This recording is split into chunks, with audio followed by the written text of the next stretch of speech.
السلام عليكم ورحمة الله. أعوذ بالله من الشيطان الرجيم. بسم الله الرحمن الرحيم.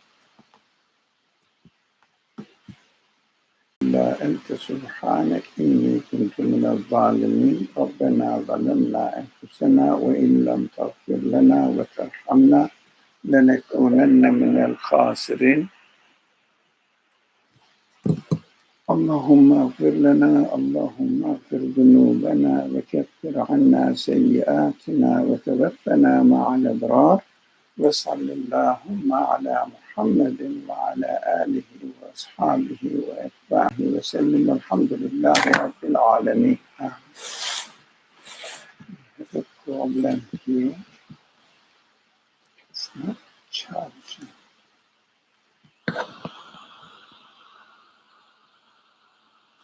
Yeah. It's charging right now. It says charging, but the numbers percentage keep goes down. Let me see. Go up. Okay. Who's going to read? So we are reading from the fourth proof, the human conscience, and we are on the fourth point of it on page 10 for us. We finished reading part of the fourth point last week. What was the fourth point about? The fourth point was about how within the human conscience there is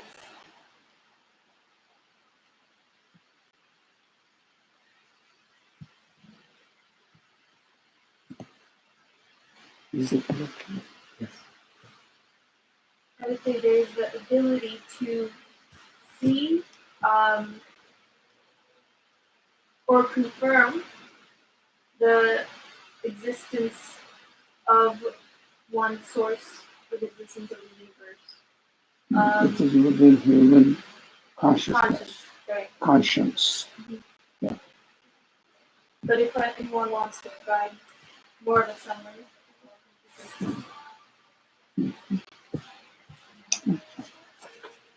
Now we are just continuing. Yeah. So after these preliminary notes, look into the conscience and see how it is a proof entrusted to the soul of every person proclaiming divine unity. Just as the heart pumps life throughout the body, knowledge of God, the source of its spiritual life, energizes and vitalizes all human ambition and inclinations.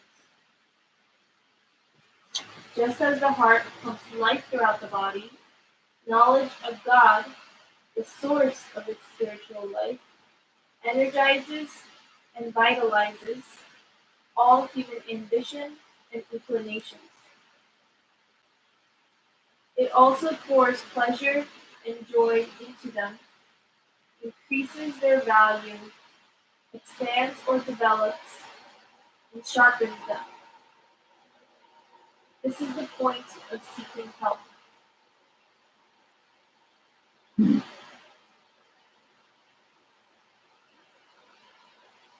Knowledge of God is a point of support and reliance upon which people base their lives.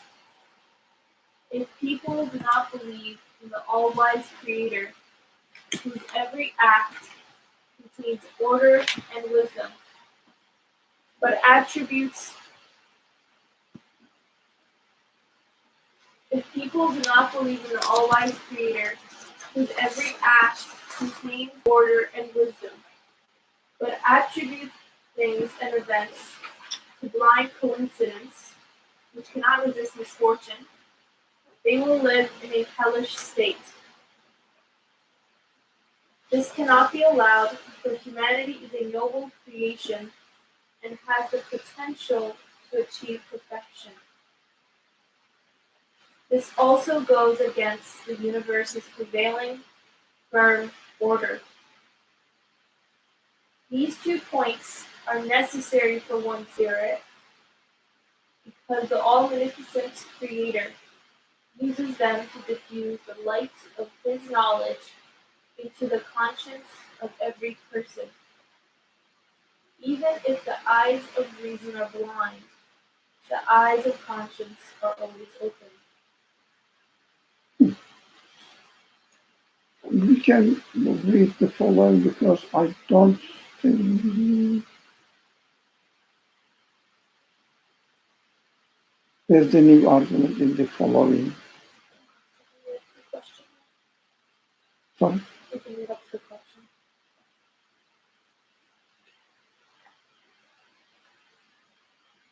Yeah, we'll come back to it. The testimony of these 4 comprehensive arguments show that as the all-majestic Creator is the necessarily existent being, an eternal, one and single, unique and eternally besought of all-knowing and all-powerful, all-willing and all-hearing, all-seeing and all-speaking, all-living and self-subsistent. He is also qualified with all attributes of majesty and grace. Whatever creatures have in the name of perfection comes from the shadowy manifestation of the majestic Creator's perfection. Whatever creatures have in the name of perfection comes from the shadowy manifestation of the majestic Creator's perfection. Beauty, grace, and perfection are infinitely greater than the sum of the beauty, grace, and perfection shared by creation. Also, the all-glorified Creator has no defects, for defect originates from the imperfect inborn capacities of material beings. The all-glorified One is free from materiality and exempt from the qualities essential to the nature of the Creator.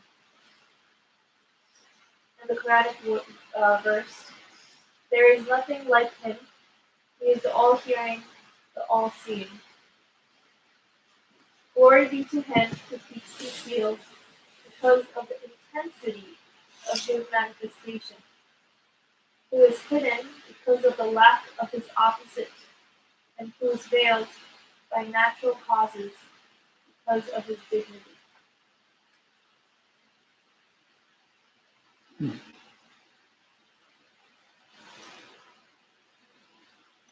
Okay.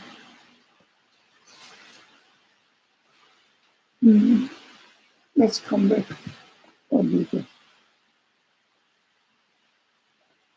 Shall we go back?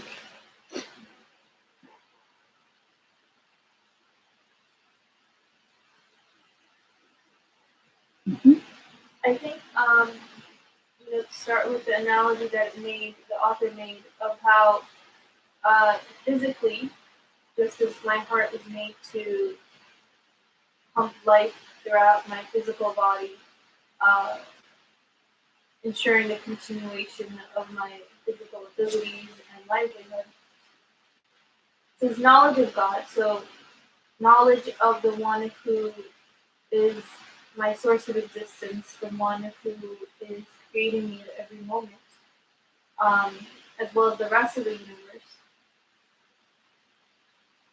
plays a very similar role in that it says energizes and vitalizes, but I would say it makes meaningful all of the feelings, endeavors that I have, and it makes meaningful the questions that I also have, the needs that I find myself with. And because of this,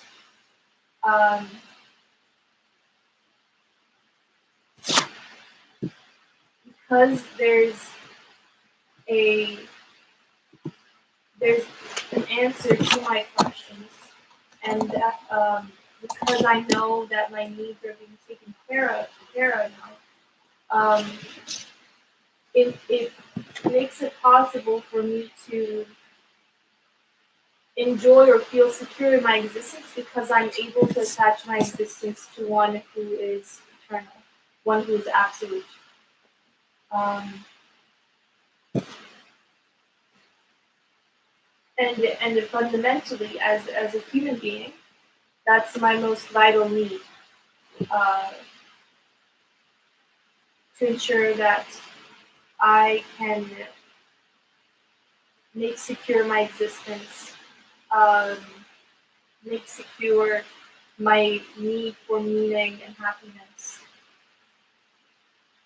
And conversely, I guess, um,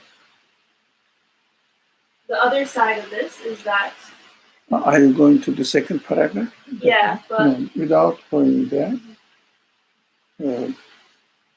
Shall we emphasize on it if anybody wants to add anything, what's said, or turn into a question?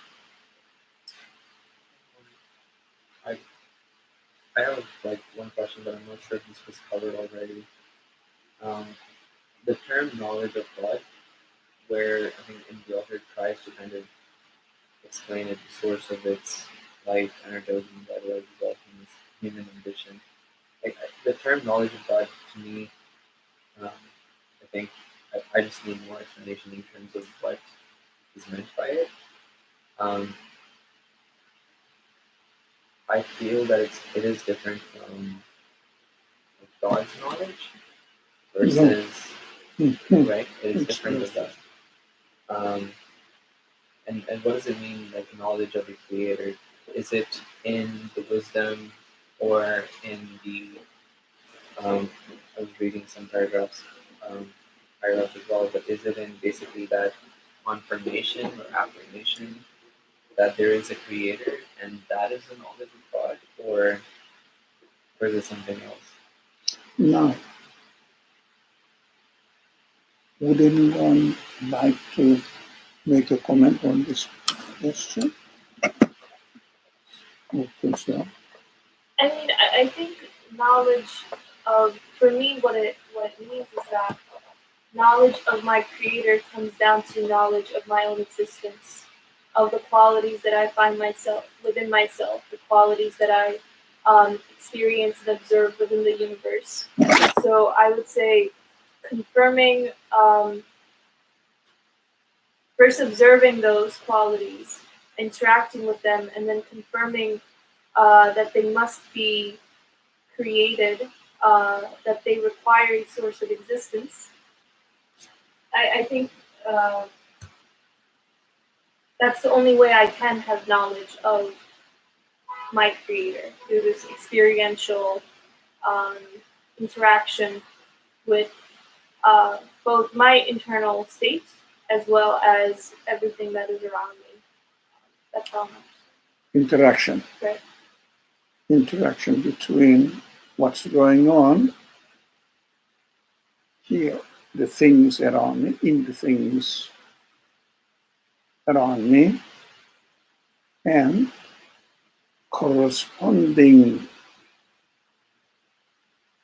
feelings, senses within me meet each other, and the result of, if you like, but we have to be careful with the word, consciousness acknowledges that human conscience, it's an interesting word, by the way, conscience in its origin, not in English, doesn't show it in English. So human conscience acknowledges it and adopts it, confirms it. But if there is no mutual communication, what I expect, what I am satisfied with, and what the information I receive from outside, if they don't communicate with each other, correspond each other, then it doesn't become a knowledge, it becomes a source of external information, as they say, for example. They claim, not that I responded in the positive way, and yes, I'm satisfied that this is true. So knowledge occurs only after compatibility is experienced within human beings.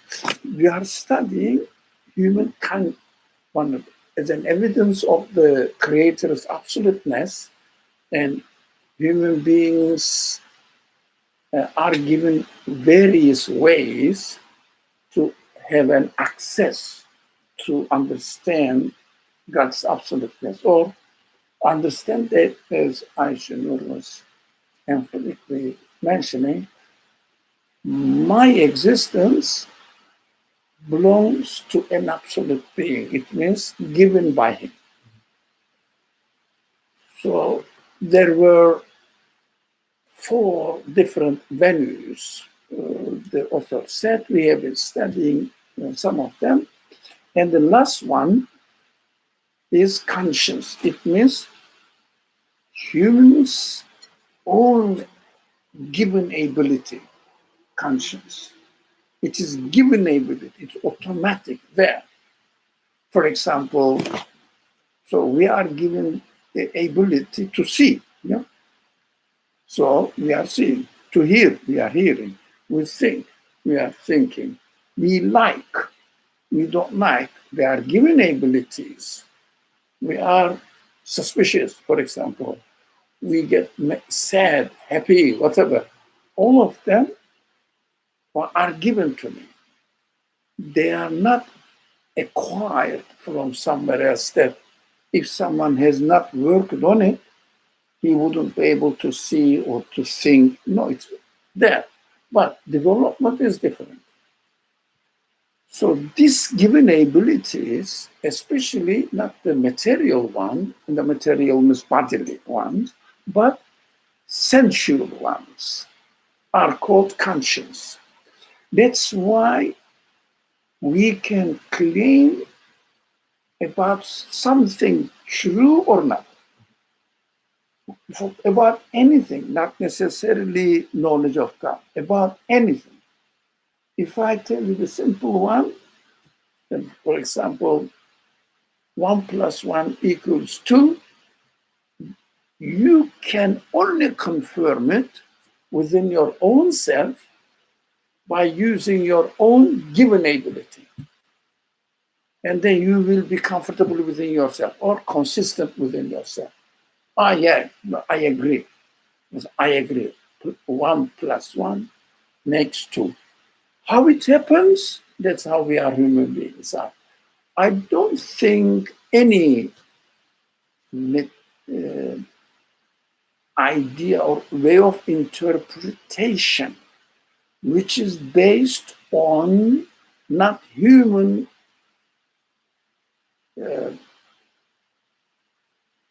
senses, human given qualities rather than physical being. Physical being doesn't have any capacity to become aware of something external to it, even internal to it. It doesn't have consciousness. Now, but human side of this body has the ability to question and to get the answer, to confirm or to reject. That's human ability. That's within us. If someone denies and tries to reduce it to matter, it may be living matter, doesn't matter, body, or any part of the bodily functioning of human beings, then it becomes impossible to accept it, because body consists of molecules, atoms, and they don't have the ability to have sensual side of it. No one can say that particles have some sort of quality, that they have knowledge, they have love, they have fear, this kind of. No one can claim it. There's no sign of it. They are unconscious beings. So, knowledge of God is not or doesn't occur, not only knowledge of God, actually, we should be very general here. Knowledge of anything doesn't occur on the information only that we hear from society, we hear or we experience in the family, external sources. Knowledge doesn't happen from there, but external sources only can convey or present information, right? But in order to for this information become a knowledge, and so that human beings will be able to confirm it, we need a response from our side, from human, from our side. But matter doesn't respond and doesn't communicate with information. What communicates with information? The externally coming to human beings, we have some other qualities than body. These other qualities start corresponding with this information which is arrived to it. And then whether we confirm it or we reject it automatically. But accepting something and denying something, rejecting something, doesn't happen automatically. There is a difference. What happens automatically? Communication happens automatically. As soon as you hear something, automatically transaction starts within you. Have you noticed that? But never forget, interaction starts with the information and yourself. Now, this information, which arrives to human side of human beings, encounters with already existing human qualities, but at the same time, human beings have another element which has a very powerful effect, which is under the control of human beings themselves, freely. What is that? Somebody tell me. What is that? That we can direct this way or this? Sorry? Free will. This is free will. We have free will. For example, I hear a voice and which says, let me make an I say, I have to obey the order of the universe in order to, if I want to be successful. Now, I need to do this. Here is the order offered to me. Yeah.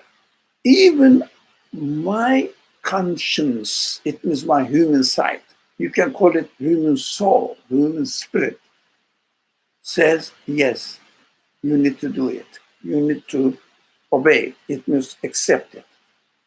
But I have a free will. I say, no, choose to be lazy. I'm not going to think about it. Possible? Is it?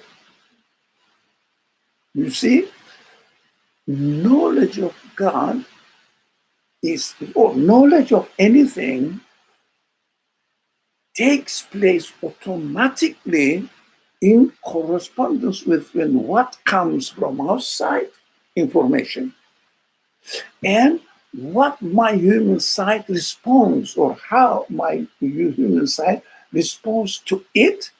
It automatically happens. How do you say? At the same time? Simultaneously happens. Right, thank you. But we have free will. Yeah, we have free will. If I want, if I choose not to follow the consequence of what my conscience approved,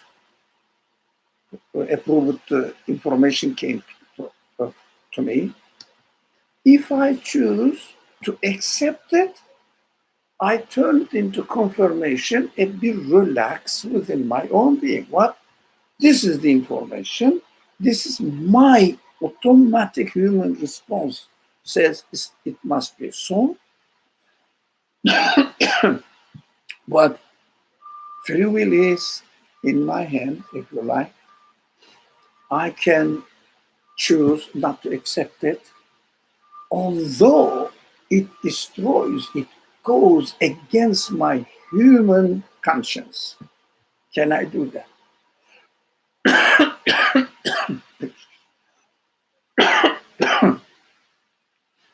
Don't be experienced that if someone you don't like for any reason offers us or tells us something that makes sense to me. What I want to do to make him look wrong, I try to find out excuses to say that, yeah, you are saying this true, but what did you do yesterday? So it is an extension of your misbehavior. I don't accept it, although conscience knows it. Conscience knows it. So if I reject it, it doesn't become it doesn't become knowledge for me. So if someone, for example, what is the practical side of this matter? If someone says these religious people are ignorant people, maybe true. I'm not saying no. They are just repeating what they hear from their community culture, which is also true. Yeah. Without making sense of it or analyzing it, questioning the legitimacy of what they hear, which is true. But maybe true, not 100%, but mostly, yeah, I agree. So I'm not going to be like them. That's my choice. Now, what they say, they base what these people say, those people whom I don't like because I'm not pleased with them, I don't approve their attitude, always claim their understanding on believing God. On what they say, without giving reasoning, they say, God ordered us to do this, that's why we are doing it. God prohibited us from doing such and such thing, that's why we are abstaining from it. And these people say, look, what they say, forget about God ordered, what they are doing, what they are abstaining from, may not make sense. Yeah? Because it is mixed with truth and cultural falsehood. So he sees the mixture and doesn't like it because it is not clear for it. Although I'm just adding something here, not is the argument. What the believers follow, let's say the Quran. Quran says your message must be clear, pure, not mixed up with other considerations. Yeah, Mubin, which is the word very famous. But what we hear and see in the community life, mixed up, not clear. So people look at the community life and say, it is dirty, it is soil.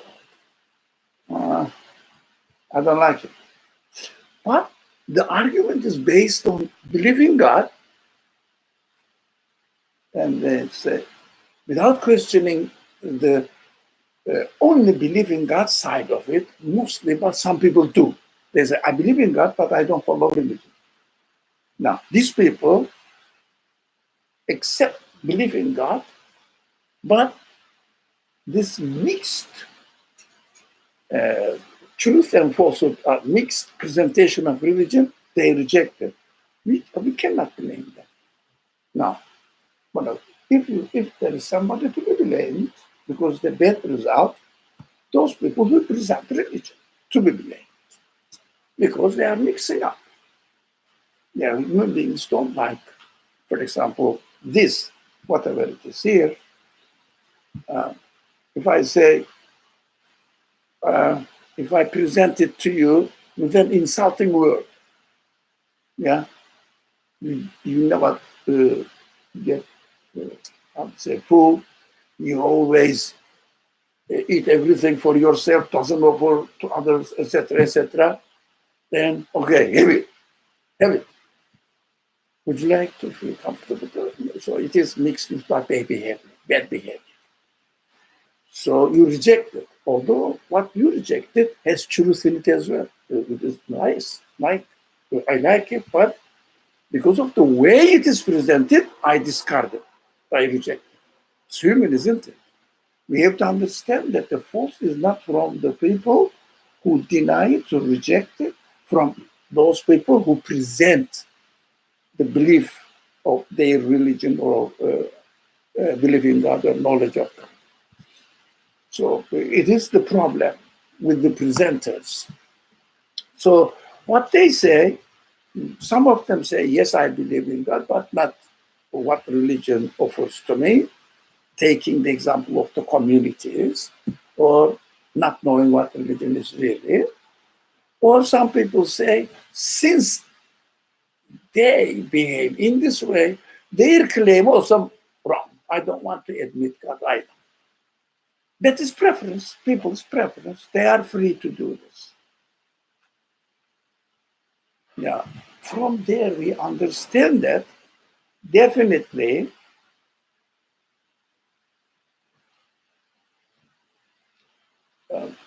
definitely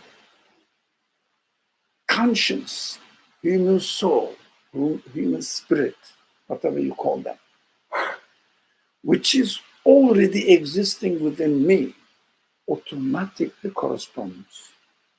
But according to our using our free will is concerned, it may be distorted, even in the negative way. It means, yeah, I know what you say is true, but I don't want to accept. We can do that. Yeah, it is much clearer in the life of a child. If you in his life, if you ask him to do something which is obviously the right thing to do, but if they are obstinate, they say no.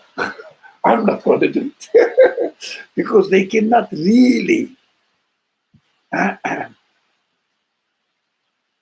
they cannot really control their free will, their children. But when they grow, like you and me, then we know what we are doing much better than the child. So we do it deliberately because we don't choose to accept the truth as it is. We may not choose the truth as accepted. We may not choose to accept the truth or not. We are free.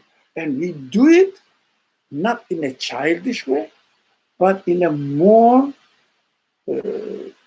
manipulated way, find out excuses. Find out excuses. Is it our reality? Do you feel within yourself? Huh? So free will overtakes everything.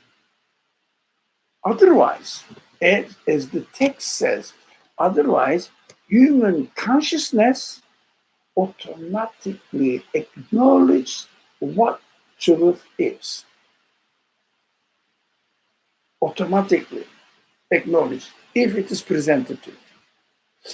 So I think the matter so far is clear of how knowledge of God occurs. As an explanation in the text, the author gives us two ways of this communication between the information comes from outside and how the conscious, human conscious, responds back to it. But in the text, free will is not taken under consideration. But because nature of consciousness or conscience, human conscience, is to acknowledge the truth. That's why human beings cannot have excuses that I was presented the truth, but from the fault or defect in my creation, in my nature, I wasn't able to acknowledge it. No excuse. It is there. If someone doesn't really acknowledge the truth, it means something is wrong in his creation and he's not responsible for it. He wouldn't be responsible for it because in my being, there is nothing to acknowledge the truth or to make the distinction between what is right, what is wrong. There is no criterion within me. Yeah. So using this famous expression, saying that Quran is the criterion, but ignoring human conscience as the criterion within ourselves, is methodologically wrong. Why? First, we have to acknowledge the criterion within ourselves, which is called in this text conscience, or commonly known as the human soul, human side of being, our being. Now, it acknowledges that first we have to come there and then say, look, the same criterion we find in the source corresponds to your criterion. It means the both criterion must work together. Why? By definition. We should never forget, according to my understanding of something. No, by definition. Criterion within human beings is given existence by my creator. Yeah. So the source which claims to be the word of God, guidance of God, also by definition, this is by definition. The first one wasn't by definition. The first one is experiential within myself. It's not by definition. If I control my free will, if I don't have any bias, I would definitely acknowledge that I can confirm the truth, I can reject the falsehood. That's how I am. If someone tells to you something, what you say, oh, it makes sense, it's correct. How do you do that? When you say it makes sense, it sounds to be, it is an action of mind. Mind is the learning tool. Mind is not automatic criterion. Learning tool. How the process is going on. We can detect it by a function of our minds. People may confuse that our mind itself acknowledges the truth. I don't think it is the matter because you can develop your mind in this way or another way. You can manipulate it, but you cannot manipulate your conscience. We understand the difference. You cannot change the direction of your conscience. It automatically functions as a criterion within yourself. if you like, if you don't misunderstand me, ultimate criterion is my soul within myself. Ultimate. Because I am with it always. Now, how about the source that says, I am here to help you, give guidance to you, through some messengers, says, I am going to help you how to utilize your conscience with your free will. I am re-irritating what is in your culture, in your conscience. Re-irritating what is in your conscience. If this external criterion, again by definition, says the speech of my creator, if you are careful, it's external to me. I hear afterwards. But from my birth, my conscience is internal to me. That's why it comes secondary. But this source, again, I say, I am the criterion for you to make the distinction between right and wrong. That's what it says. And by definition, it says, I am your creator speaking to you. Now, do you see that the necessary correspondence between the speech, which claims to be the word of God, and my conscience, which claims to be the work of God? The same thing. That must be the same thing. So one of them is internal, and the first one that we experience, the other one is external. For example, if someone has not heard the word of God at all, does this criterion work for it? For this person? Well, what about the criterion of your own? I mean, this word of God criterion. But I didn't hear it. So I cannot really utilize it through using my learning tool, brain. But conscience doesn't function through using your learning tool. It is automatically there and responds automatically, yes or no. But free will may divert its direction, may cover it up, may accept. Do you understand this difference between first criterion, ultimate criterion, conscience, the word of God, which claims to be the word of God? We will use our mind to process it and bring it and take it and offer it to our conscience. Did you find it okay? Exactly the same thing. Both of you are saying the same thing, but with an unbiased free will. That's what the responsibility, human responsibility lies here. Using his free will, using his mind in order to bridge, or no, not ever, bridge up between my own internal conscience and what the source says, I am the word of your God. I have to work on it. If the source says, I am the word of your God, but I hear it, get the information, without being biased, my conscience, my primary conscience within me says, no, I cannot approve it, right? I cannot approve it. Yeah.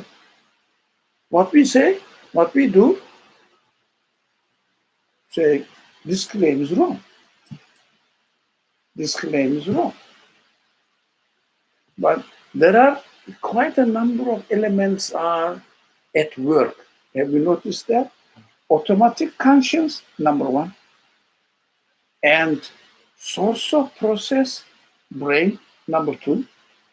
Automatic consciousness sometimes and usually are named, the conscious is named as heart, human heart, qalb in Arabic, right? So process and external information coming to me. So my free will is there. For example, if I don't want to acknowledge what my conscience really informs me from within, I don't want to read the claim outside with a free mind. I say, it must be wrong. Let me see what's wrong with it. Twice. Yeah. Or, actually, let me finish it and come back. Or other way around. Not I am a Muslim. I am a Muslim is the right sentence. We are Muslims. We are, whoever they are. So we believe in the Quran as the word of God. Now, and try to read it, and without using the process in one's mind, that's processing it and introducing the information from outside to his own conscience, and establishing the bridge, see whether it's correct or not, without using his mind. Whatever he or she reads from the source, he says, okay, I confirm it. Why? Because it is my book. According to me, it is God's book. Is it really God's book? He said, no, I am a Muslim. Of course, it must be correct. Quran is the Muslim's book. Now, both biases, either accepting it without processing through the tool of process, learning process, which is human mind, without using it, just imitating it. Whatever he hears, automatically accepts, but what he accepts, only what he understood from it if he tried to understand. If he didn't try to understand, no. So one element is conscience. The second element is human mind. The third element is, how do you say, manipulating, or manipulating is that negative connotation, controlling how I should communicate with the external information. How do you say it? In other words, not manipulating. Sorry? Steering one way or another. Steering, using, or steering, something like that. Yeah. Or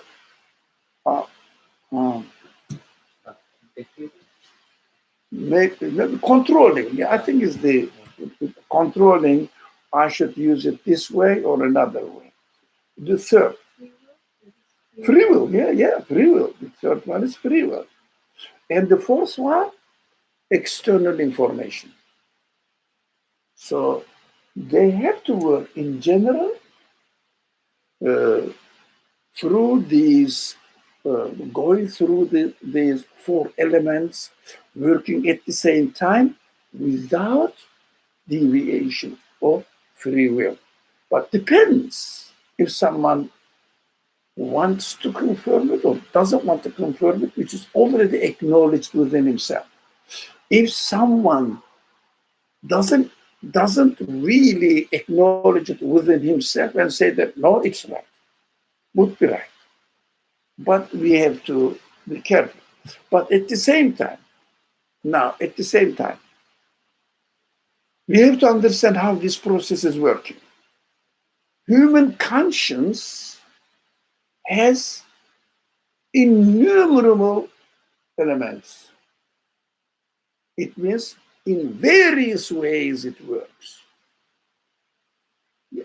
Not only through rational development, but also conscious says, yes, this information your mind brought to me corresponds to my sense of fear, sense of hope. What did he say here? Ambitions, inclinations. I want this, yeah, I want that. I prefer this. This kind of inclinations. But in this, that's one thing. And the source of the communication between me and the external source, which is now how to interpret the universe as it exists, how to interpret the source which says, I am the speech of your creator. Then we have to look at the universe and have a communication with it without distorting it. It means prejudice. For example, a very simple example. I see when I eat, I'm full. When I have a friend and gossip about the things, I feel occupied, so that's satisfied. For example, so gossip is the source of satisfaction, food is the source of satisfaction, etc. Yeah, or obtaining a property in this world and saying that this is what I am for in this world.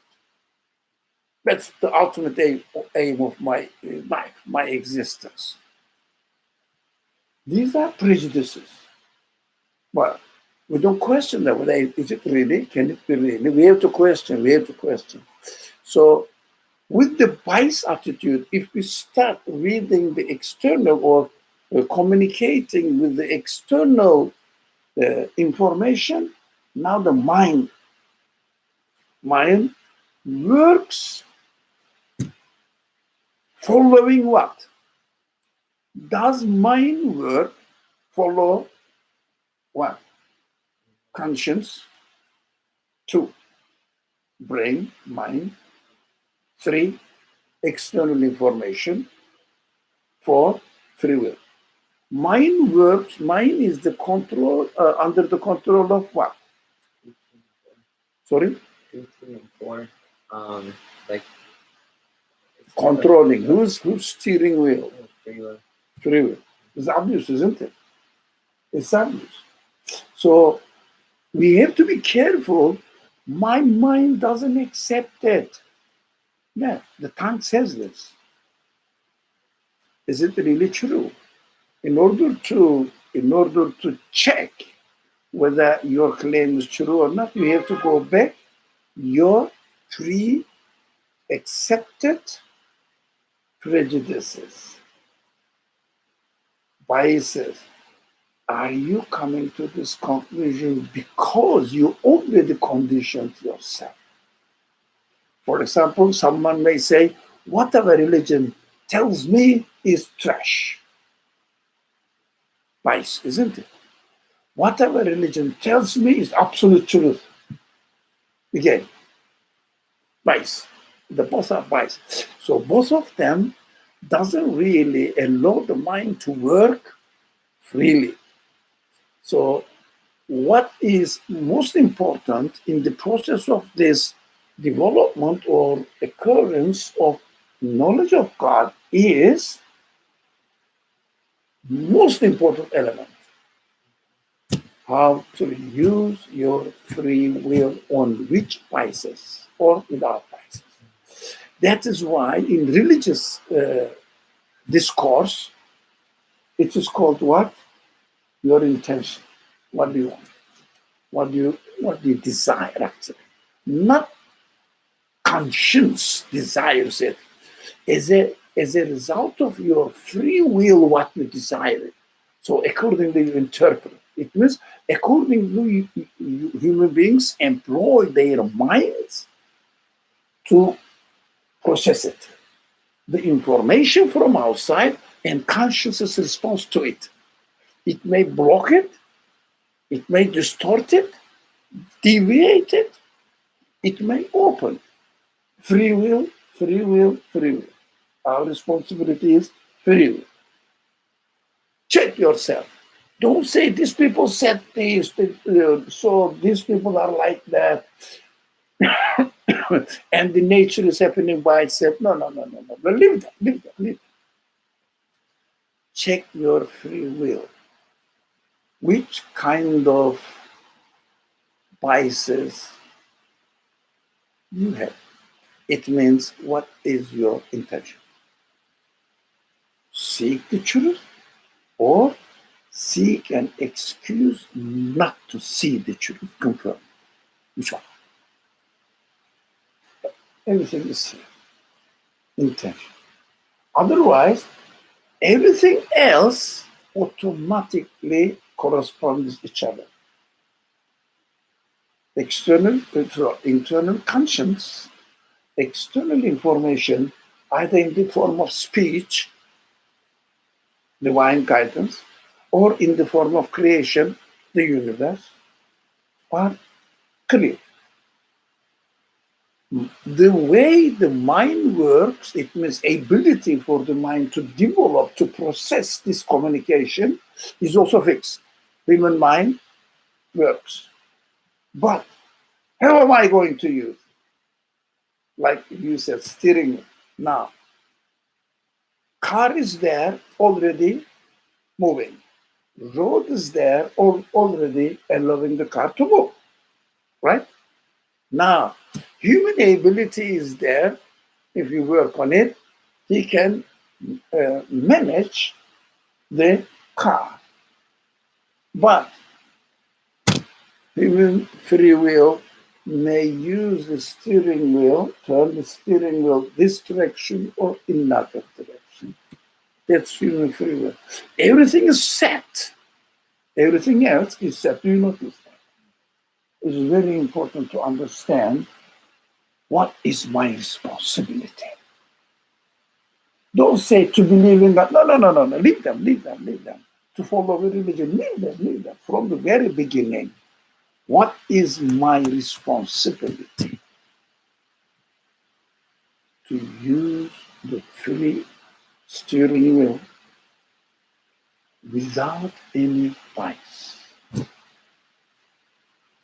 Any rejecting or conforming, whatever it is, you cannot do that. You can imitate the word of God easily. God says so. It's very easy to say that. But you cannot interpret the creation by yourself, because you can change it, but you cannot change the universe. You cannot change the universe. You cannot change the word of the Creator by definition. You can take it out. You can cover it up. You can distort it. You can distort the interpretation of the universe. But universe always speaks in the same way, whether you accept it or reject it. You interpret it in this way or another way. Universe keeps conveying the same message. The divine guidance keeps saying the same word. And your conscience keeps expecting the satisfaction from these interpretations, or the communications. How can I be satisfied? How can I be satisfied? I need it. As soon as the right answer comes, it confirms it. Mind is always ready there to work.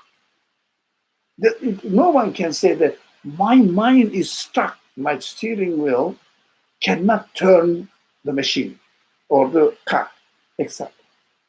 No, car is there.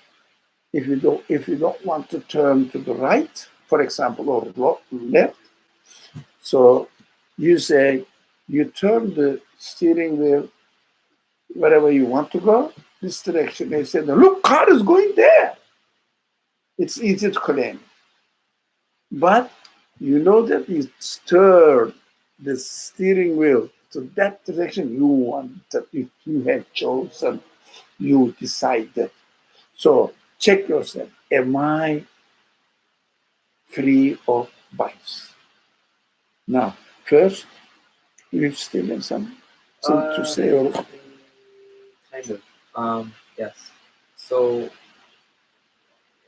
I guess we've been talking about this for quite some time, but it is later in the paragraph. The author says, even if the eyes of reason are blind, the eyes of conscience are always open. The way that I guess try to understand this is that there might be a thing which I may not fully comprehend or understand the hows of it, like how it is.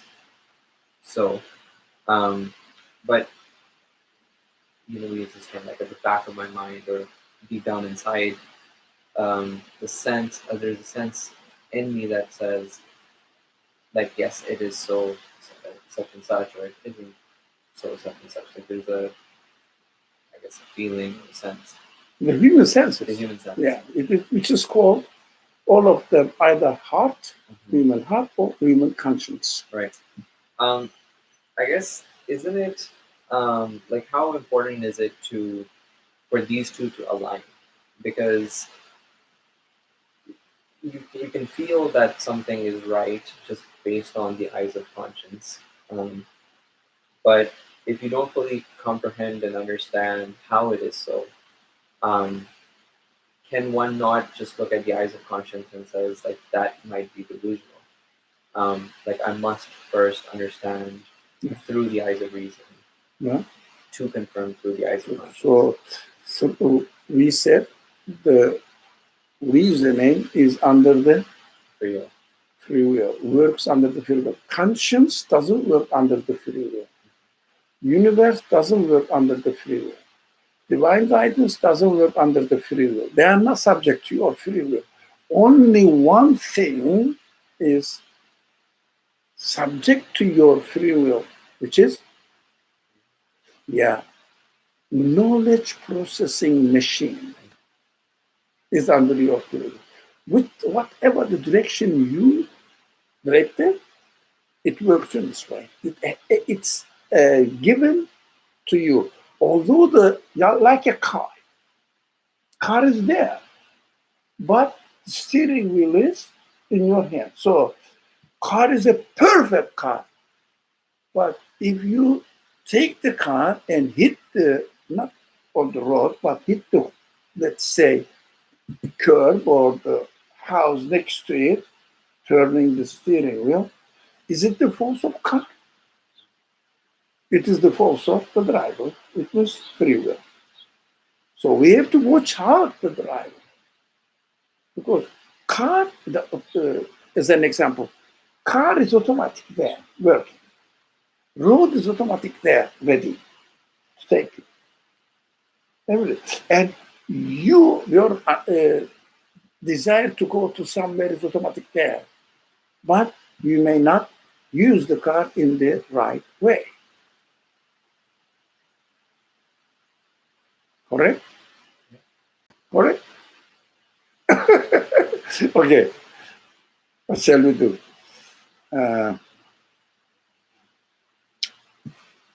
Is it clear? So even the eye of reason doesn't see it. It's a very general statement, actually, especially used by Sufi writers, especially.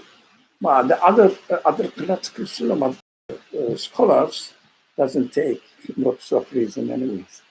Just they copy paste it from the source, external source, and doesn't try to see the correspondence between external source and what human conscience expects. It's not their concern. So we don't see. But the Sufi writers, yes, they do take notes of it. But they say the eye of reason alone cannot see, because it has to have data to process it. And also, human conscience must be employed. That's what they neglect. You have to understand. Yeah. Classical scholarship, if you like, the theologians don't really take the conscience at all. And also, processing and free will. They take it, free will, in the form of putting into physical, ritualistic practices or not. But if you want, you can practice it. If you don't want, you don't practice it. That's your problem. But this is the truth they presented. You have to do this. They are talking mostly about practical side of religious discourse. So the Sufi scholars are much more careful about this process, what is going on. Yeah. But what they do, they don't educate the people to see the communication between external information from the universe, from the divine guidance, and human conscience, and employ the mind to process it and come to the conclusion to realize that they are corresponding to each other perfectly. Rather than saying or explaining how to do it, they just put a claim. What those things say, if you follow them, you will be very happy. But they don't teach how to use the car. That's why, because they ignore the function or function of brain intellect. So they don't teach people how to process this correspondence between these two, external and internal realities. So they don't teach, in the example, they don't teach how to drive the car. What they say, oh, there is a sheikh here, and appointed person, he is driving a bus. Be careful. And why don't you get on his bus? He will take you to the right destination, which is correct. If the bus is driven by a driver who is really conscious of what he's doing, ultimately you end up yourself with the same right destination in the same right. It's correct, but it doesn't mean that you are convinced. You didn't do your part. You took a bus. You didn't drive your own car.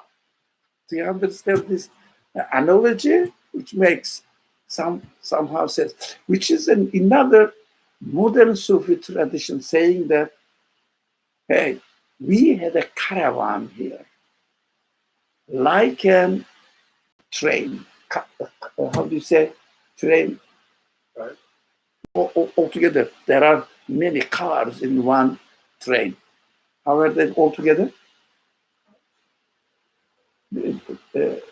Not only locomotive, the motor engine, but other things as well.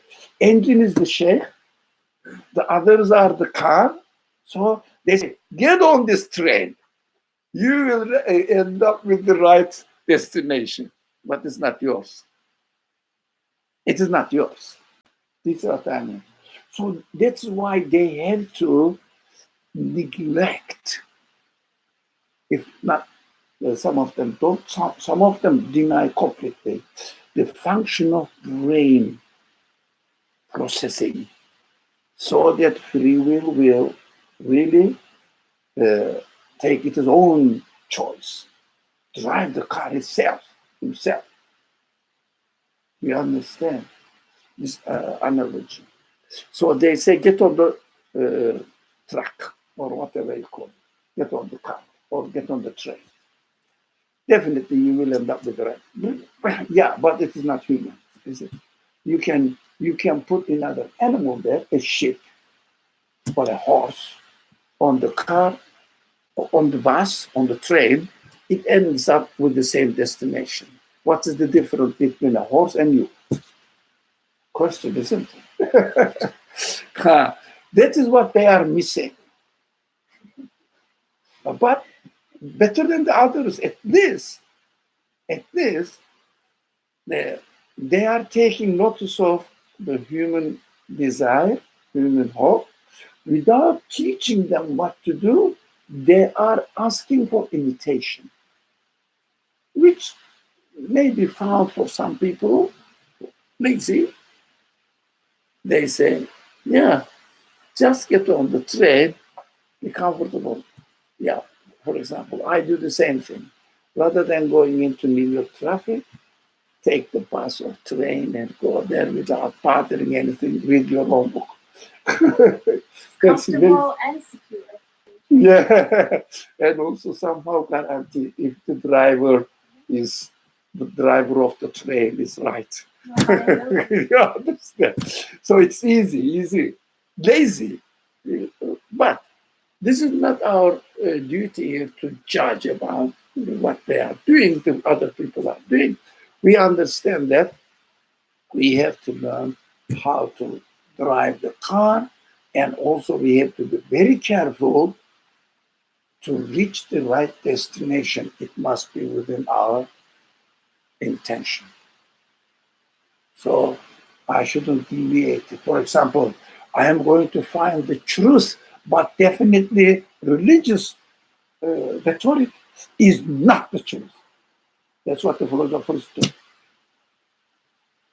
Yeah, I'm not going to get into theology. Yeah, I'm not going to end up with the idea that the universe is created, controlled by another external absolute being, eternal absolute being. I'm not going to do that. So I am going to explain the universe within itself. Isn't that right? This is the very famous, the last 3-4 centuries, bias, human bias is this. Not human, everybody. Innocent people are innocent. Those people who are, they call themselves scientists, they call themselves philosophers, that's their bias. I am going to explain the universe within itself, not what it refers to, what it teaches me. No. And be careful not to use the same rhetoric, same vocabulary the religion uses. No, universe is created. No, it is taboo. Why? If I say the thing cannot act by itself, it is made, it is created. What does it mean? It is made. Let's be more neutral. It is made. What does it mean? Fatih, say. It's made as a creator. It is like the maker. Yeah. No. Have you ever read any scientific explanation of existence which uses this language, passive language? The universe is made in such a way, the tree is made to grow. No, it says how it naturally grows. You wouldn't categorize the science of it. Yeah, that is the definition of science. No reference to anything other than the matter itself.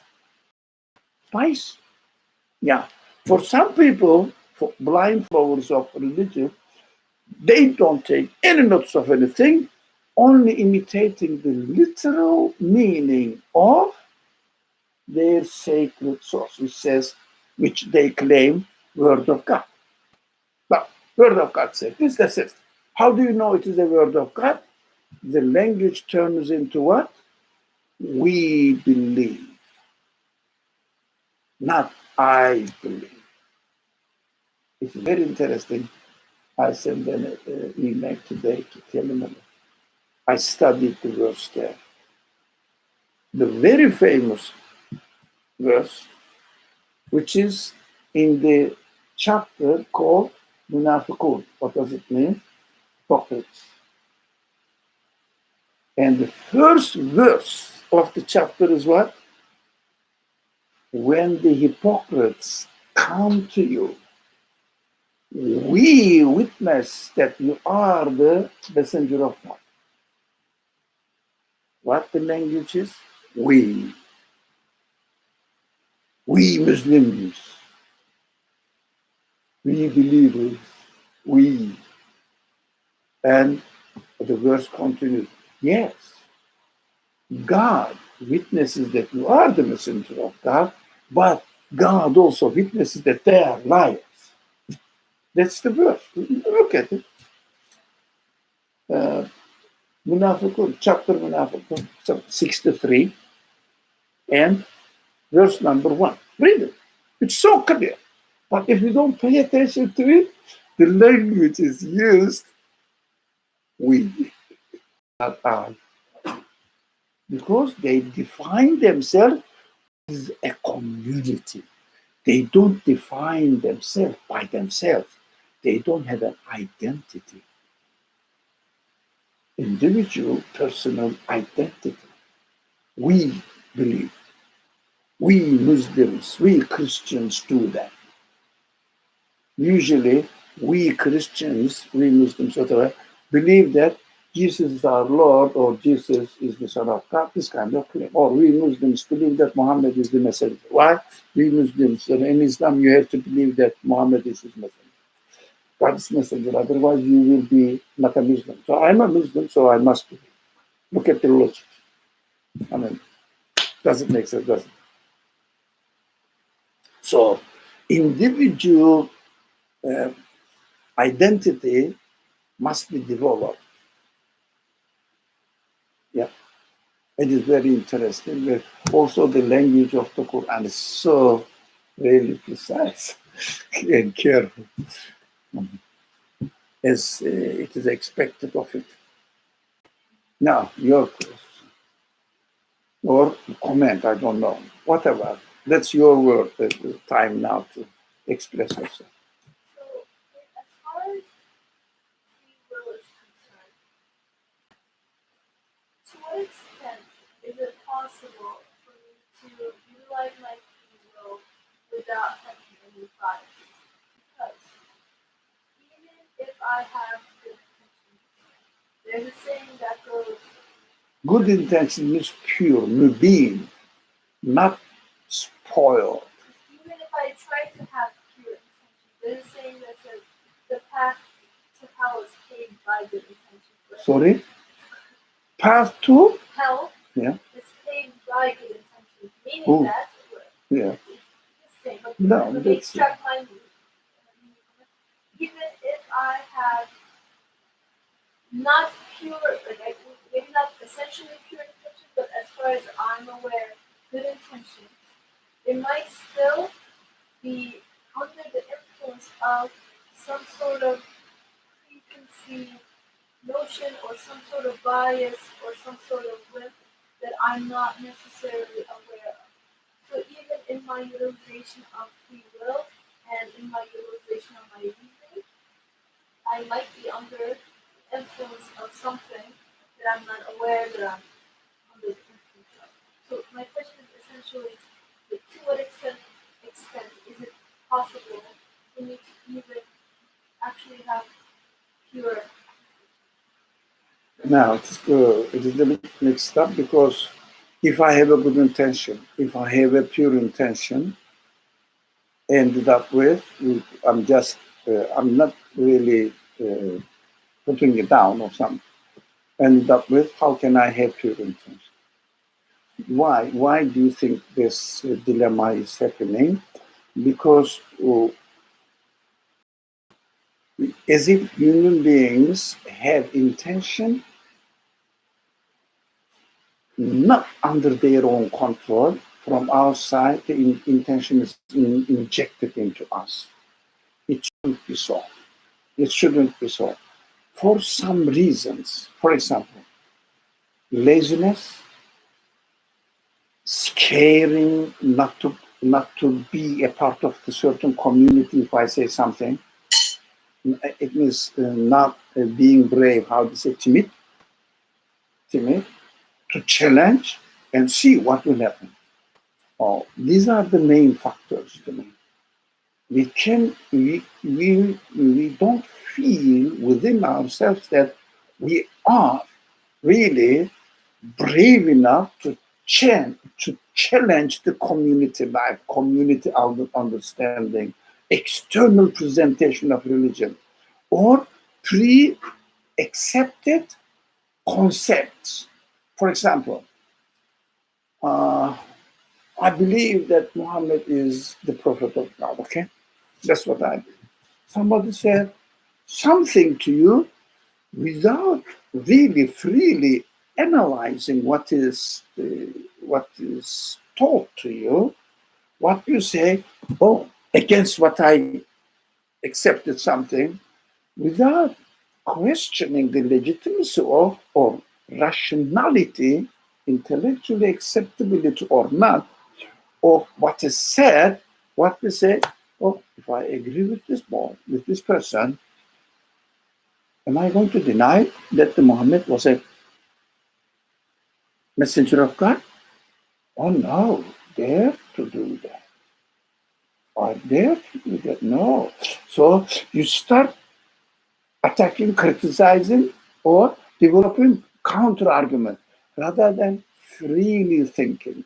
You think that I have a very good intention. But be careful the tricks. There are lots of ways of tricks. We trick ourselves. Because I am defending in order to defend the belief in the messengership of Muhammad.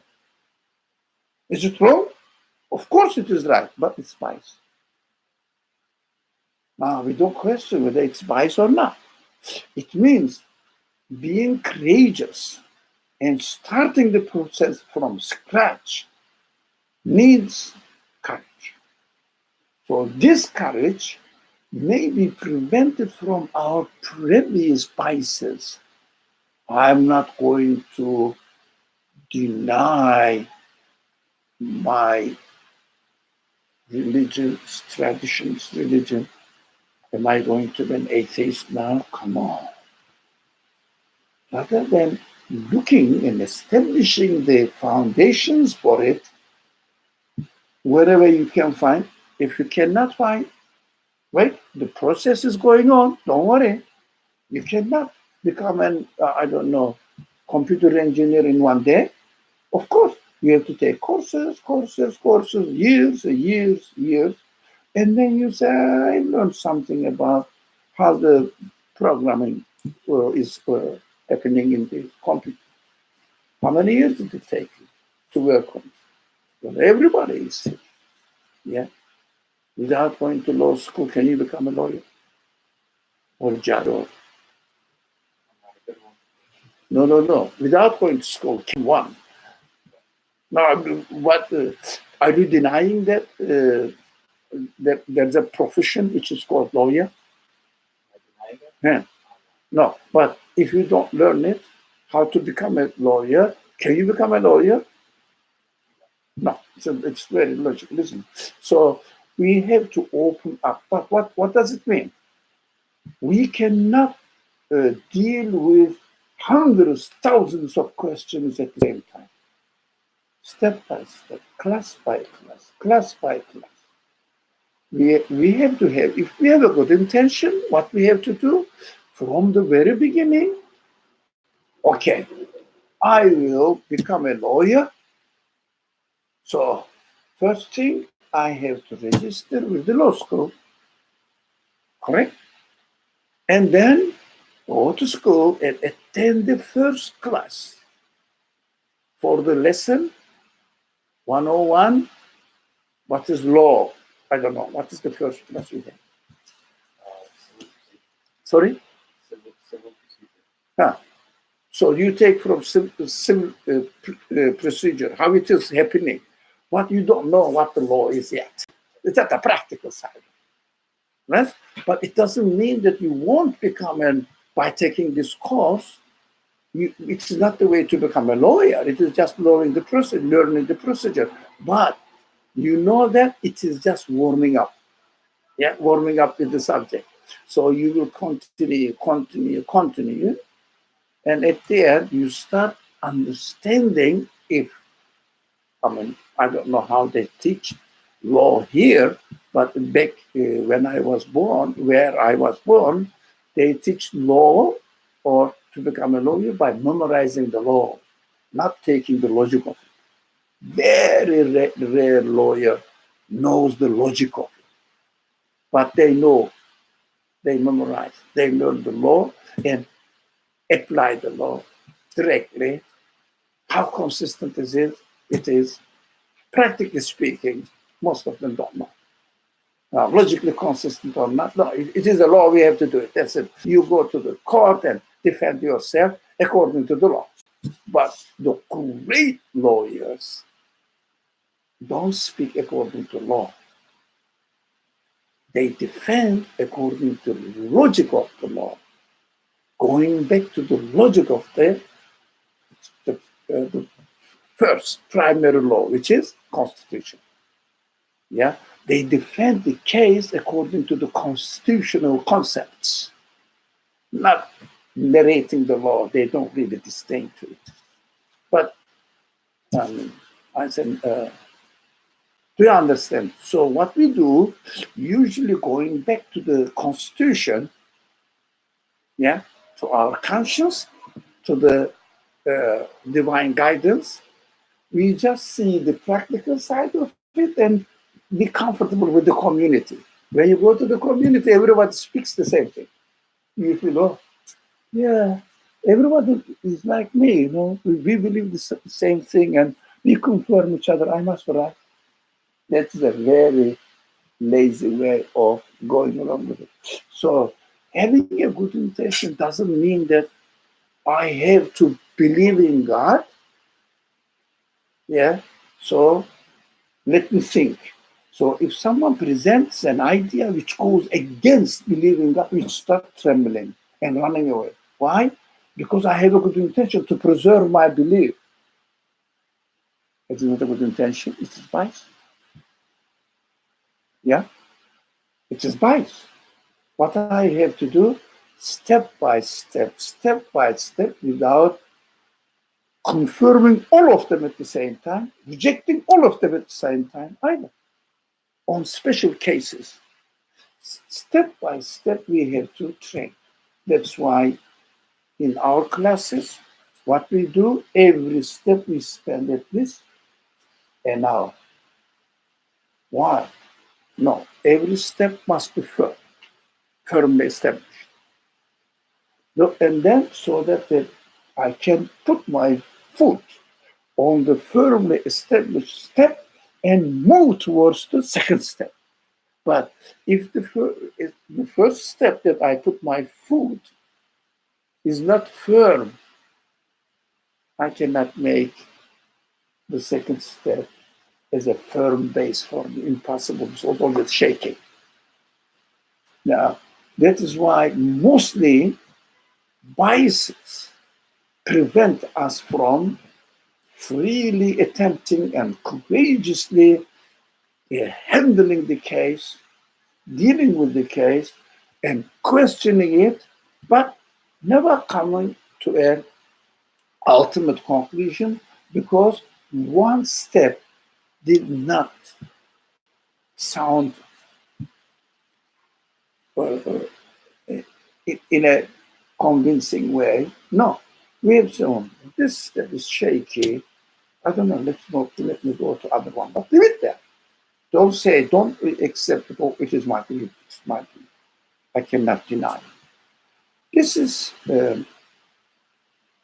I think it needs freedom. That's why, how many times did you hear from me, freedom comes before belief? Freedom comes before belief. It means freely use your free will, freely, without restricting it, restraining it, and employ your intellect in order to process the relationship in between outside information and your conscience. See that, whether they are corresponding or not. I think what we do, what we should do if we don't, even if it would be a mistake, what we should do, if I logically come to a conclusion which says it must be so, say at the same time, do you like it?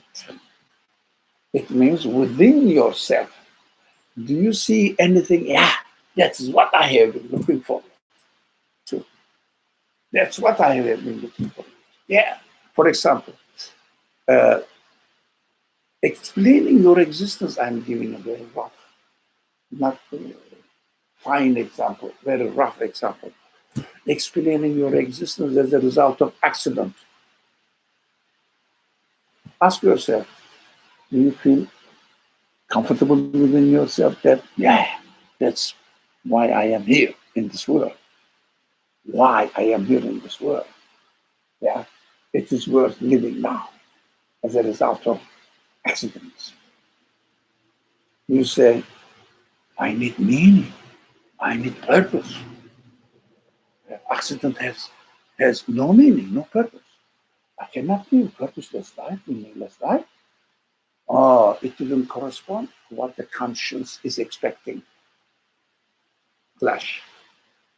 Yeah? Clash. You see that.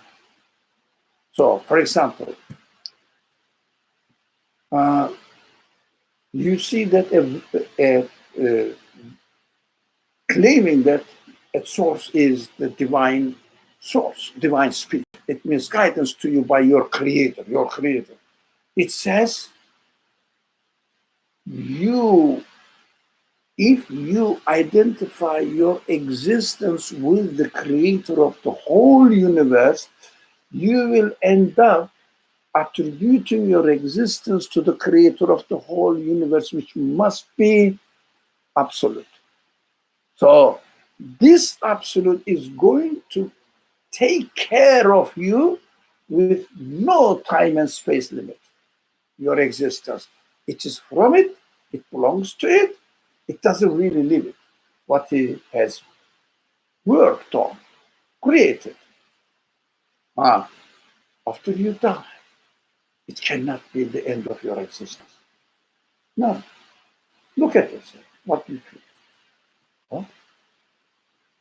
I'm going to be given existence forever because I belong to an absolute eternal being. Does it make you feel happy or unhappy that you are going to be given existence after the changing of this life in this world and getting into a world where if you attribute your existence to this, not to accident, to this absolute being, the absolute being promises that I'm going to take care of your existence. The other one who attributed his existence to the accidental happenings in the universe, he will say, after I die, the universe will take care of me. What happens to this person? He becomes a compost. Of course, from within, human beings want security for his own existence.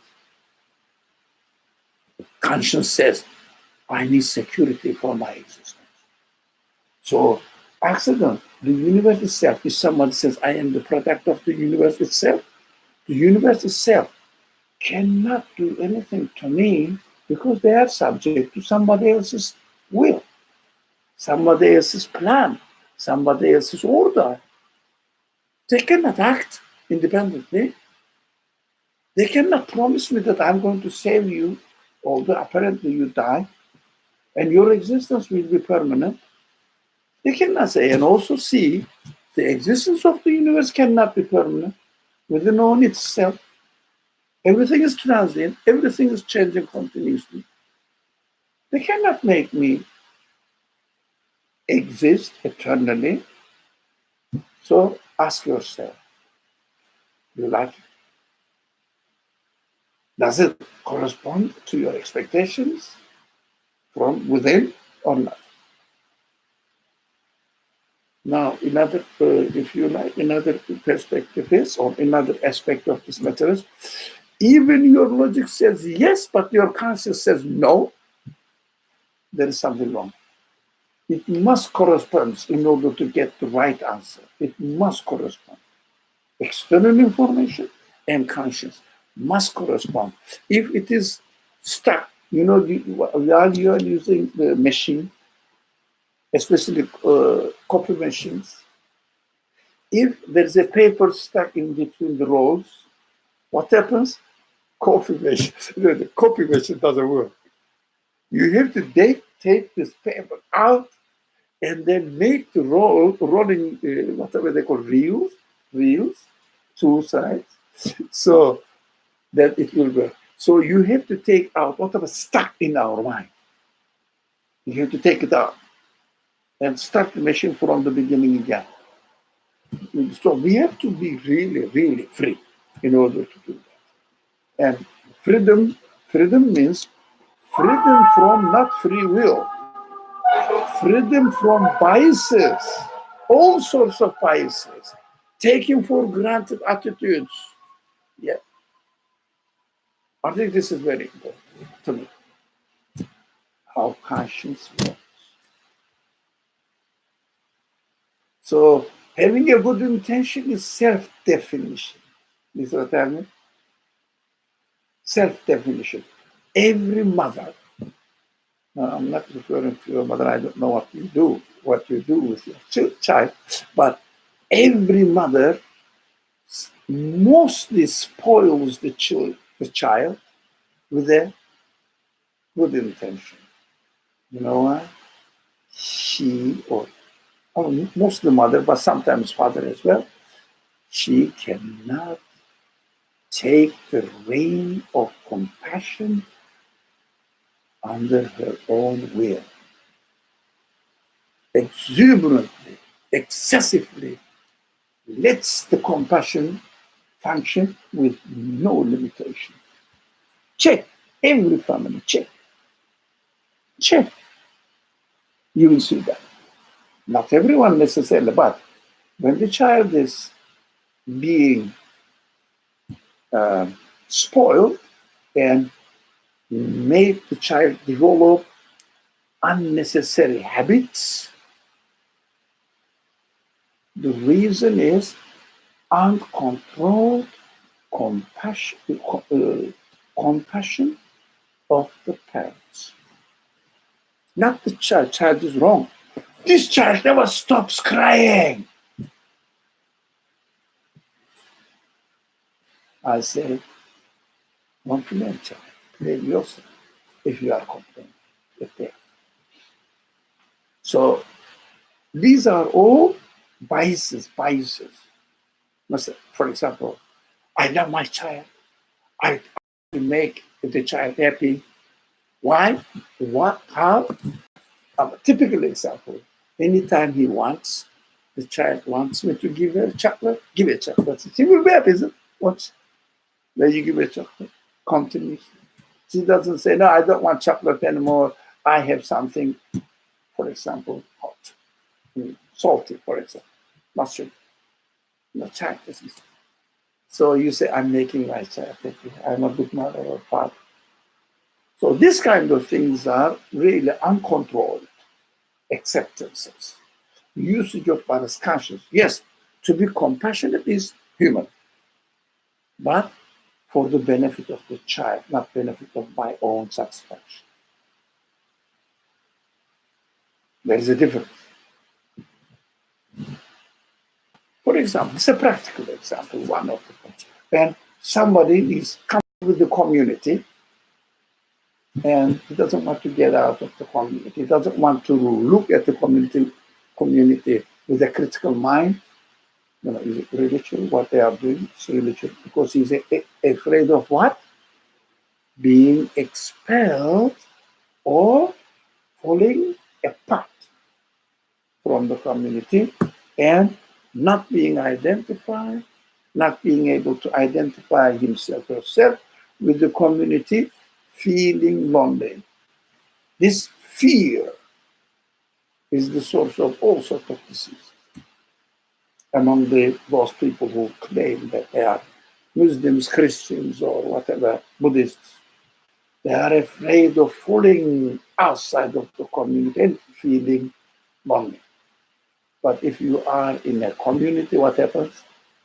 If the community has a branch in, let's say, Los Angeles, so you go there, get the community address, go there, put your luggage, and sleeping place is ready. Yep. So you don't want to fall apart. Otherwise, you will go to Los Angeles. Example, you have to find a hotel. You have to pay for it. You have to know how to get there, how to arrange. Come on, call us. Well, it's very comfortable to be a member of a community. Yeah, it doesn't mean that you shouldn't be a member of a community. No, depends. if the community really comes up to you with what is approved, with what is approved by your conscience, yeah, not your prejudice. I don't want to get out of this comfort zone. That is very difficult. Yeah, if someone is used to being dependent on the community life, it is very difficult to get out of it, to challenge the community values. And we think we have good intention. I don't think so. It is just being lazy, not courageous enough to question what's right or wrong. These are a little bit hard subject to digest. I know. Um, I experienced it, but we have to find no other way. No other way. No. Point of support, point of seeking help works in this way. Only finding the corresponding answer to our conscience. Yeah, we have to be careful. Do you have any questions in this text that we read today? No, anything bothers you or you are excited about? Anything, not necessarily negative criticism, but also appreciation. But anything, questioning. This is more towards the bottom of what we read. What is towards the bottom? Your question or your concern or what? A certain sentence or phrase. Is it a question? It's a comment or what is it? This is what is this? It's a question. Okay. It's a question. Go to the page for us 11. Yeah, page 11. It was the last paragraph. Yes, which says? It says, "Glory be to him who keeps concealed because of the intensity of his manifestation, who is hidden because of the lack of his opposite, and who is veiled by natural causes because of his dignity." My question is, how do you understand this sentence? I mean, there's 3 aspects to it. What does it mean? What does the intensity of his manifestation mean? Excellent. What does it mean for him to be lack of his opposite, to be hidden because of the lack of his opposite? And the last part of it, okay, I understand being veiled by natural causes because of his dignity. How should I understand that? How can I confirm that? What does it mean for my Creator to have dignity? Yeah. Well, 3 of them are beautiful questions to me, very legitimate questions. How do we understand this? First of all, intensity of his manifestation. So, let's work on it together. Manifestation means what? Where? Where is it manifesting? In the Mount to or the tour or what? Where is it manifesting?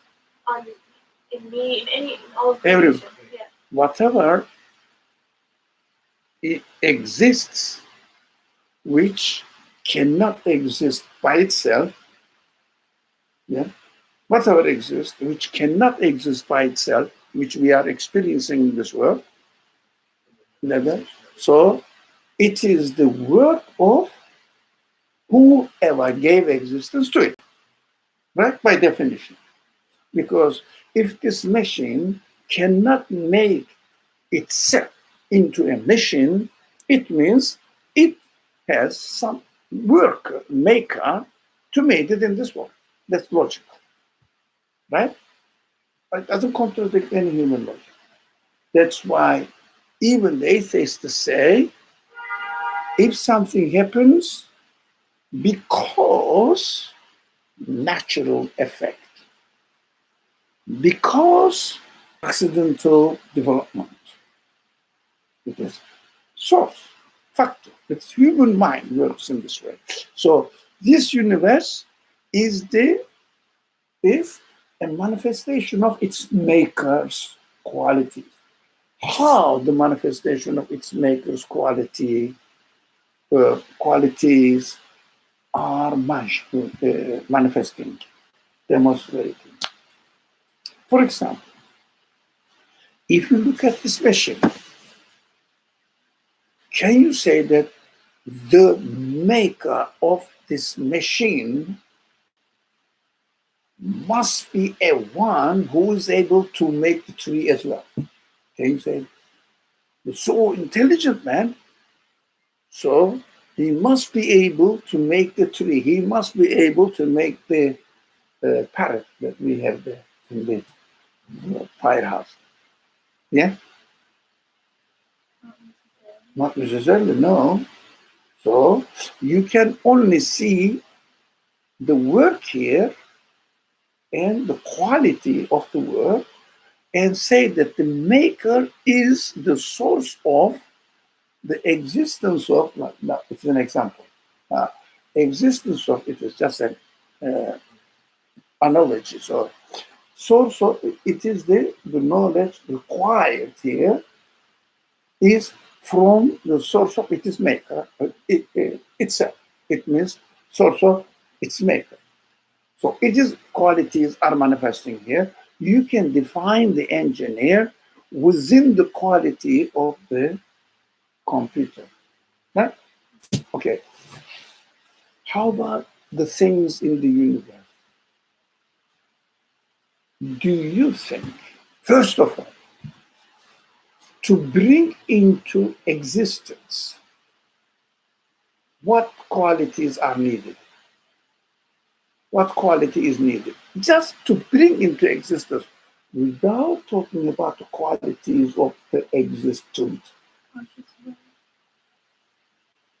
Conscious will, but this will is how, for example, as much as to make a machine or what? If it is not influenced by but any kind of limitations, it cannot bring the thing into existence. It means it must be self-existent. Right?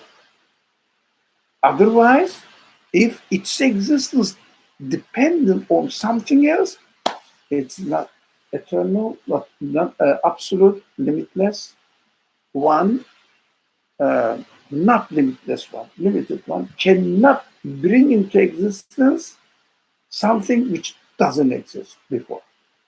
Right? Is there any sample or comparison, anything that we can compare absolute, infinite within the universe? Everything is limited, everything is dependent, nothing is absolute. So come now, because of the lack of his opposite. So can we imagine, we will come to intensity of his manifestation combined. Can we imagine what infinity is?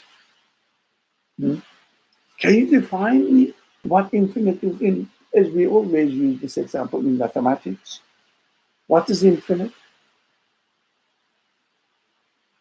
Come on. I guess the closest way that we can come to defining it, but imagining it is imagining the opposite of what we experience. It means negating it with an opposite concept. Infinite represents the numbers that we cannot think of. All numbers. Can you think of a number? Impossible. So, but this opposite. We can only define the creator, yeah, by its opposites, not by itself, with making an analogy between two things. Infinite cannot be compared with anything else. So we can only have a concept of this creator by defining it with its opposites, not necessarily an example of it here in the universe. So did we come to this conclusion? Because its manifestations makes me necessarily accept that it must be incomprehensible. Why? Incomprehensible doesn't mean that unconfirmable or inconfirmable. Not confirmable. But it means its content, its essence cannot be comprehensible. So we understand that, oh, that shows that it is sealed. Its essence is sealed from us. Now, this is an inevitable nature of it. His dignity means, his dignity, the last one, the time is almost up, that's why I hurry. But if you are not satisfied, I will come back. His dignity means his absoluteness. He is veiled by the natural code. His absoluteness can be manifested within a limited form. This limited form means the limitations, for example, starting from here, ending here. For example, a bird is created with this size, and I cannot say that there is a bird here as well. No, there's a bird there on the tree. That's it. But the manifestation is limited. Limited by what? The conditions of the created world. So his dignity means he cannot, the absolute cannot make himself manifest as absolute in front of my eyes, in front of my perceptions. Why? By definition, it will be a contradictory. Why? If I can comprehend something, it means it is limited. So this is the beginning, this is the end. Yeah? I can say, for example, it's a pencil. Here is the beginning, here is the end, here is the shape, limited. And I can comprehend. But do you think the creator of the universe, by necessity, it must have an absolute existence, self-existing quality, self-sustaining quality in its existence? If I expect this one to turn into my word with a visible, comprehensible, sorry? It's a form, but not It's a form, but Yeah. necessarily we have to use a word. That's why I couldn't find the right word. Form, which will have a limit. It will contradict. No, impossible to wait. That is why the natural causes, the author says, is what? Our inability to see the infinite, to observe, to experience the infinite as it is. So what we do now, we see the things created, given existence within a certain form. This form is named by us natural causes. We understand. But are there any natural causes which are functioning really in order to be able to bring the thing into existence? No, it is just our naming, putting a name to it. Bird is let's say, 20, I'm not liver, or I don't know, the pound, let's say half a pound, That's what we say, half a pound. But do you know that it doesn't, the half a pound doesn't exist on our construction? We say, let's call this amount pound, it's half of it up. Do you understand? But in fact, there's no absolute reality which is called half a pound. That's our measurement. In another place, people use kilo, not pound. So this is the difference. Here is the measurement is called what, yard or foot or a mile. In another word, the people call it kilometers and centimeters. It's arbitrary. You and I decide and make a common agreement about it, and for the practical reason, we accept it as a society. That's it. So all the natural causes are not effective causes, but our definitions, our naming them, our using them as a means of explaining the objects themselves, not as the engine or the motor behind the existing process or creating process, bringing into being process. Yeah, we say, because of the sunlight, I am hot. It doesn't mean that sun is the creator of heat. The sun is created with the capacity that I experience and I attribute the heat to the sun. But I have to be conscious that sun is not the creator of heat. It is created with this. For example, I can use a computer, yeah, and use a key in order to have something appear on the screen. It is not the key creating this. It is the key employed there to function in this way by the engineer of the computer. Simple, isn't it? So we have to use causes that, according to us, how the things are happening regularly. We name them, we put them a name tag on it, law of something. But these are our name tags. We make, we invent. Otherwise, in the process of creation or creating, the source of the existence, which is the creator is manifesting his will to have this universe as it is we are experiencing. There is no other way to explain it.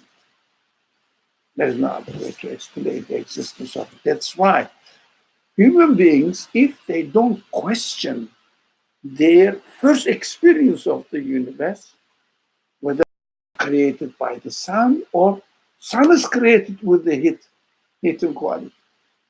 If we don't question that simple thing, we attribute the heat to the sun and say, no creator, sun is making it. These are weaknesses. That's why we say the verse here narrated from quoted from the Quran, saying that there is nothing like him. He is the all hearing, all seeing. I mean, he is the one, all absolute thing. So glory be to him, because all the glory of the universe must be from him. Whatever the quality you see in this world is given, created by the one who created the whole universe.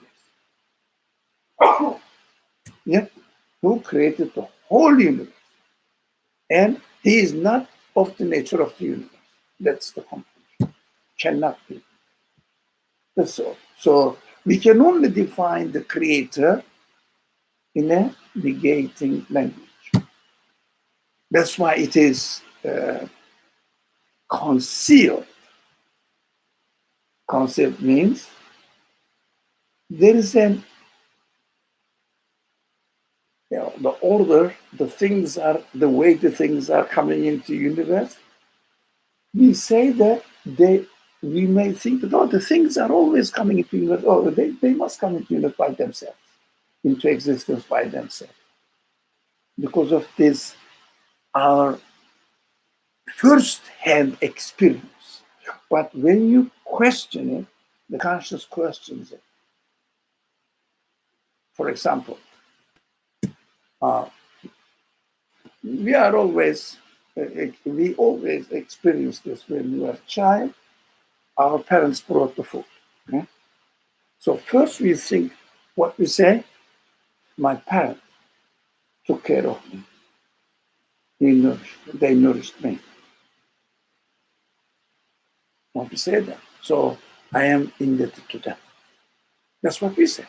Okay. What is the first experience? Human mind, further questions. They brought some food. That's the best food example is the fruit. It's ready. Packed, ready, ready. You don't have anything. Just bite into it and eat. So he brought what mango. So what did he say? Pineapple, mango. So pineapple.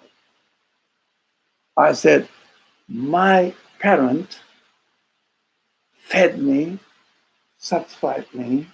Okay. The second step of immediate step of questioning side is, can they make pineapples? Huh? Can they? Yes or no? Make pineapples? No. Yeah? No. Just it is created out there in this universe. We don't see any hand is working there, but it is growing. Oh, it's growing. They get ripe, and we pick them up. And my father goes from the grocery shop, buys already created pineapple, and gave it to me. And I say, my father is, or my mother is feeding me. That is where my father brings to you. If he didn't bring it to you, you wouldn't have pineapple at all.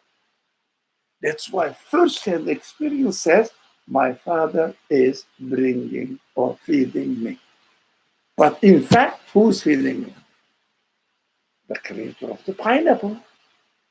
Yeah, he is just a vehicle, as if on the trailer. He's bringing. He said, I can, I don't know, vehicle. So vehicle doesn't. If someone sends you something in a car, you think you get the food from the car. Do you think that the car is feeding you? No, it's obvious. Not the one who put it there. Yeah. So the one who created the pineapple is feeding me. So that's why first experience of human beings when they are children, they are excused. Yeah. At a very young age. Afterwards, they start questioning anyway. So soon after 5, 6 years old, they start questioning. But if you are a businessman, I experienced one, then it was surprising. The child, I was with them for 7 years. Then when I was there, the child was born.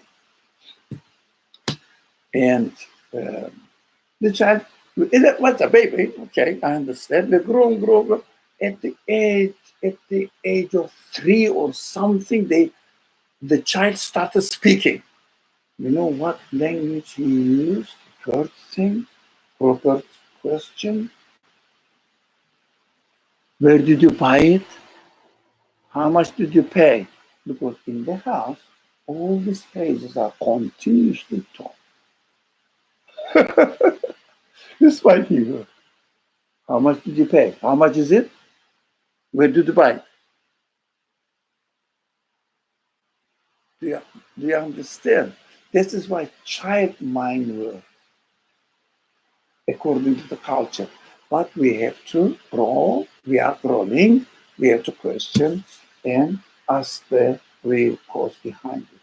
That's why it is called in the language, because this word is used here commonly by the Muslim writers. It means veil in English, in Arabic, hijab. So that hijab is translated as veil. It is a Quranic word. That's why they keep this Quranic vocabulary. Yeah. We take this hijab because we cannot see the absolute, we cannot experience that. It's so simple. Okay. Therefore, بسم الله الرحمن الرحيم سبحانك لا علم لنا إلا ما علمتنا إنك أنت العليم وآخر دعوانا أن الحمد لله رب